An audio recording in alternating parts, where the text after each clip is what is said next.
Hello everyone.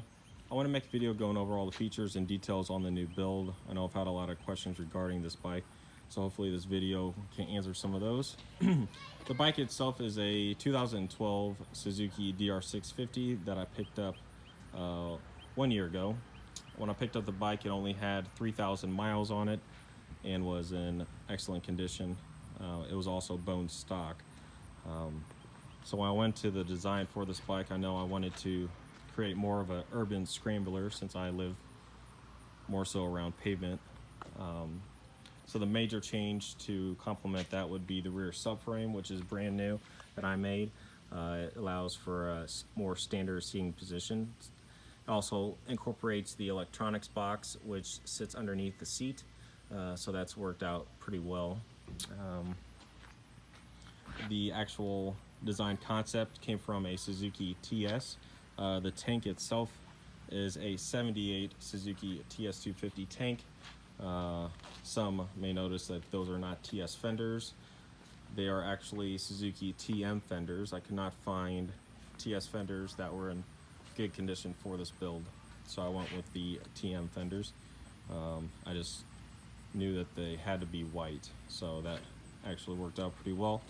The wheels themselves are Warp 9 racing wheels. The rear is a 17 by 4.25 and the front is a 19 by 2.15. They are wrapped in Shinko 705 tires. The rear is a 150/70 R17 and the front is a 110/80 R19. Had a lot of questions regarding the exhaust. The header pipe is a FMF power bomb header, and then I made the rear tailpipe.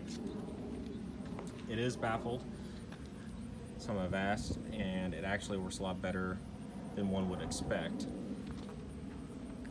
The rear license plate holder I made to integrate the Moto Gadget Pen LED turn signal lights, as well as a license plate light.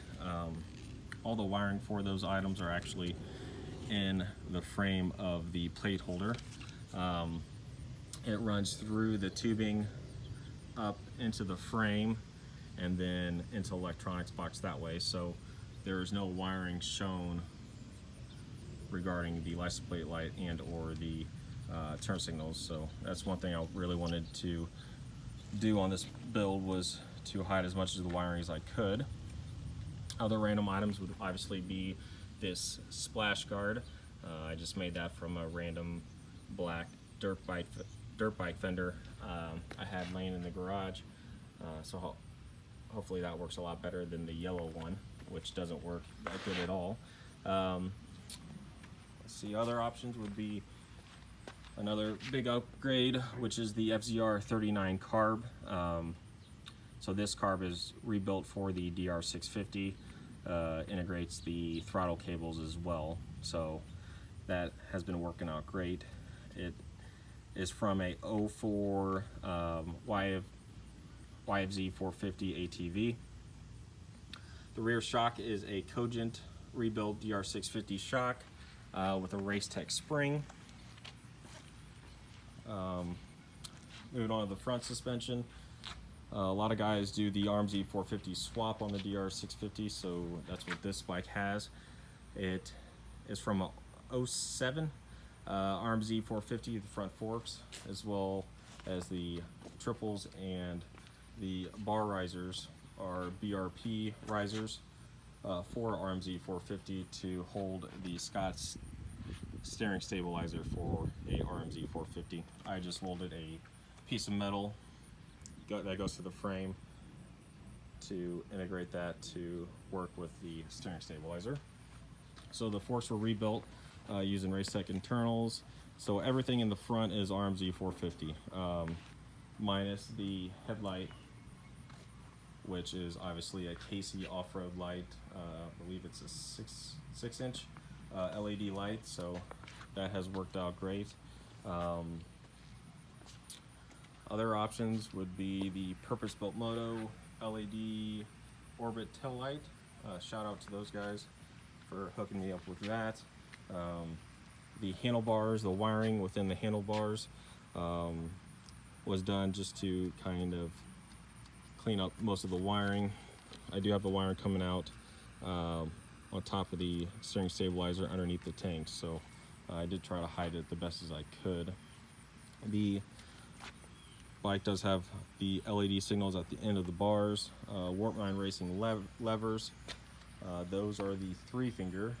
If you have a DR650 and wanting to upgrade your levers, I do suggest those. Those have worked out great, and you'll see most other items in regards to accessories are Warp 9 Racing, so they do a great job for the DR650 platform in itself.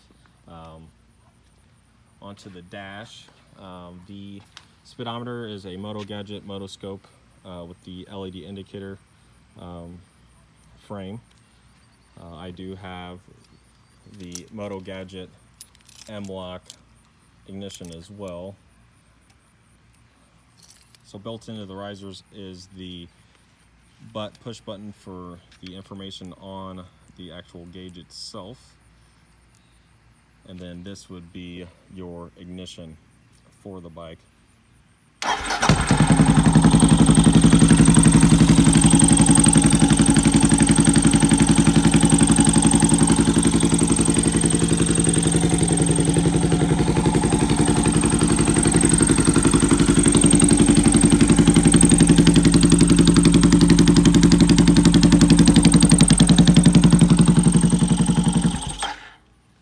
So if you have any questions regarding this bike, please let me know. Hopefully this short video kind of helped you understand what was done to the bike and what parts were used. So thank you guys for all your support. I appreciate it, and let me know if you need anything.